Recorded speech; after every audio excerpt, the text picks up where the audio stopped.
안녕하세요. 행복한 기다림 미희TV입니다. 오늘은 체외 수정 시술, 즉 시험관 하기 시술을 통해 난자 채취가 어느 정도 돼서 냉동 배아가 발생한 분들 중 그 냉동 배아로 2번 이상 실패하면 남은 배아로 다시 해야 할지 아니면 신선주기로 바꿀지에 대해 고민해 보도록 하겠습니다. 먼저 이 주제는 사실 답이 없습니다.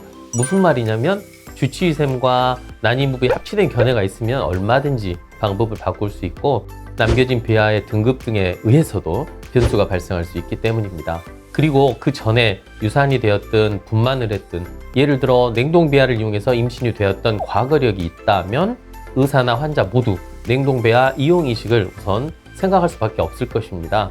그래서 몇 가지 경우의 수를 생각해 보고 마치도록 그렇게 하겠습니다. 그리고 마지막으로 이번 영상만큼은 제 이야기가 정답이 다는 아닐 수 있음을 참고 바랍니다. 현재 3일 배양으로 2번, 5일 배양으로 3번 모두 실패하고 3일 배양으로 냉동된 배아가 2개 남아 있습니다. 이 경우는 저 같은 경우는 냉동된 배아를 다시 해동해서 4번째 이식을 하는 것을 고려할 때 등급을 가장 먼저 봅니다. 그러나 대부분의 분들이 생각하셨겠지만 배아를 냉동할 때 2-3개 정도씩 묶어서 냉동하는데 가장 좋은 등급끼리 하는 게 아니라 가장 좋은 배아와 중급 배아, 1등급 배아와 가장 좋은 배아, 그 다음 등급 배아, 그리고 중하급 배아, 이런 식으로 전략을 가지고 그룹을 짭니다. 물론 다 엄청 좋은 배아라면 이런 방식이 의미가 없겠지만 현실에서는 여러 개의 배아가 만들어졌을 때 다양한 등급의 배아가 생기기 때문에 녹여서 이식하는 각각의 경우에 어느 정도 임신에 성공할 가능성이 있는 배아를 끼워 넣게 되는 것입니다. 그리고 그런 배아들을 녹이는 순서 역시 가장 좋은 배아가 들어있었던 배지를 먼저 사용하는 것이 당연한 순서가 되겠습니다.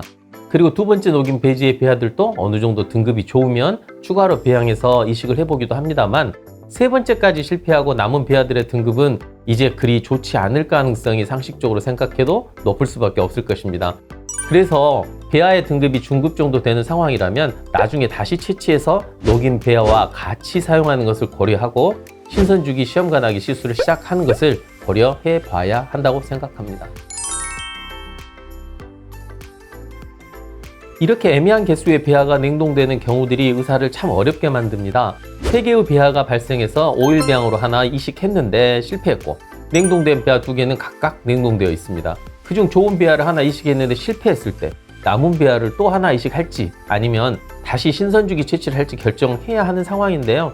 저 같은 경우라면 하나의 배아를 이식하는, 즉 이식 횟수가 이식되는 배아의 개수보다 더 임신 확률을 높이는 데 중요하다고 생각합니다. 신선을 다시 해서 냉동된 배아와 함께 이식을 하는 병원들도 있는데 어차피 누적 임신율은 비슷하기 때문이죠. 배아를 이식할 때 배아 이식 개수를 많이 넣으면 시험관하기 성공률 올라갈까 편을 참고하시면 되겠습니다. 즉 냉동되어 있는 5일 배양 배아의 등급이 어느 정도 보장된다면 그냥 다시 한번 이식을 해보시거나 자궁내막 수용성 검사라는 것을 먼저 해서 그 전 4번의 이식에서 이식 시 자궁이 배아를 잘 받아주는 정도인 수용성이 가장 높은 시기가 언제인지를 알아낸 후 그때 이식을 시도해 보는 것도 추천드립니다. 그러나 남은 배아의 등급이 중급 이하로 가능성이 낮다면 당연히 다시 채취하는 것을 고려하셔야 합니다. 네, 그렇습니다. 배아는 마이너스 196도씨의 초저온에 동결 보존됩니다. 그래서 어떤 데미지가 발생할 가능성이 아예 없습니다. 만약 이식하러 오신 환자분이 39세라면 마치 34세로 돌아가서 난자를 채취해서 이식하는 것과 똑같은 상황이기 때문에 매우 유리한 상황에서 임신 시도를 하게 되는 셈입니다. 마치 타임머신을 타고 5년 전으로 돌아간 것이다 라고 생각하시면 됩니다. 그러니 임신 계획이 있으시다면 이 부분은 전혀 걱정하지 말고 이식 과정을 진행하시면 되리라 생각합니다. 배아를 냉동한 후 해동했는데 이식 못하게 되는 경우도 물론 있습니다. 약 3%에서 해동 시 모든 배아 분열 정지가 일어납니다. 모든이라는 표현은 냉동되어 있던 3개에서 5개의 배아 전체가 다 분열 정지되는 경우를 말합니다. 그러므로 반대로 97%에서는 이식이 가능하다 생각하시면 됩니다. 우리나라는 현재 나이로 인해 이식 개수가 나뉘어져 있습니다. 35세 초과군에서는 3일 배양 3개, 5일 배양 2개까지 이식할 수 있고 35세 미만군에서는 각각 하나씩 줄어든 개수를 이식하게 됩니다. 그러므로 나이가 많을 경우 5일 배양 배아를 2개 이식을 먼저 해보는 것이 좋은 판단일 수 있고요.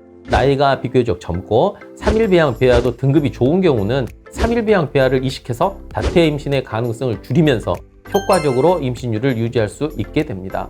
전에도 말씀드렸듯이 쌍둥이든 새쌍둥이든 임신하고 보자는 생각을 절박할 때는 당연히 하기 마련인데 체중이나 체력, 건강 상태 등을 잘 판단해서 될 수 있으면 건강한 단태 임신이 성립되도록 노력하는 것이 맞는 방법입니다. 일부러 쌍둥이를 가지려는 분들은 예외일 수도 있겠습니다만 이때도 본인이 잘 유지할 수 있는 건강 상태를 갖고 있는지 잘 판단하시는 것이 맞겠습니다.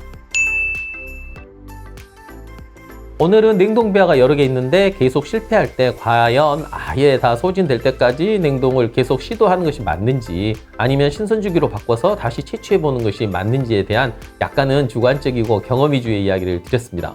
서두에서 말씀드렸듯이 각 병원이나 센터의 선생님마다 견해가 다를 수 있고 심지어는 저와 반대로 생각하시는 분들도 있으리라 생각합니다. 그러니까 다니시는 병원의 주치의쌤과 최종 상의를 잘 하시고요. 제 이야기는 참고 삼아 들어주셨으면 감사드리겠습니다. 그럼 오늘 영상은 여기서 마치도록 하고요. 다음에는 더 알차고 유익한 방송으로 찾아뵙도록 하겠습니다.